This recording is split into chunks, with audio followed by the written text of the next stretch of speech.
Баршаңызға сәлем. Бүгінгі менің видеома қош келдіңіздер. Бүгін мен сіздерге қара жидектің пайдасы туралы айтатын боламын. Ендеше видео басталмас бұрын менің видеома ұнаса лайк басып, әлі де арнама тіркелмесең тезірек тіркеліп кетуді ұмытпа. Ендеше біз видеомызды бастаймыз.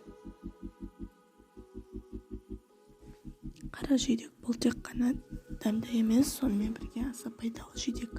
Ол табиғи ортада солтүстік Еуропа мен Азияда тайга өңірінде өседі. Оның адамның денсаулығына көмектесетін қасиеттері өте көп.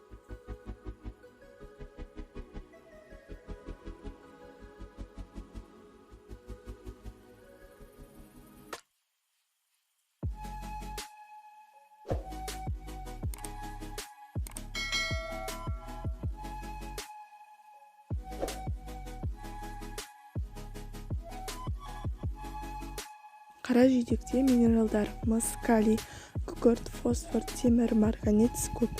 Ағзамыз соңғы екі элементтің, сондай-ақ магний мен аскорбин қышқылының тәуліктік нормасын алып отыру үшін бұл жидектің 100 граммы жеткілікті болады. Оған қоса жидекте зат алмасу процесіне қатысатын және оларды қолдайтын илік заттектер мен органикалық қышқылдар бар. Қара жидек көз органдары үшін аса пайдалы жидек болып саналады. Жидекте көру қабілетін жақсартатын және көз торындағы патологиялық өзгерістердің алдын алатын каротиндер көп.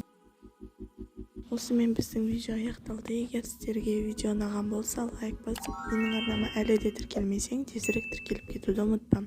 Ендеше келесі видеода жолыққанша.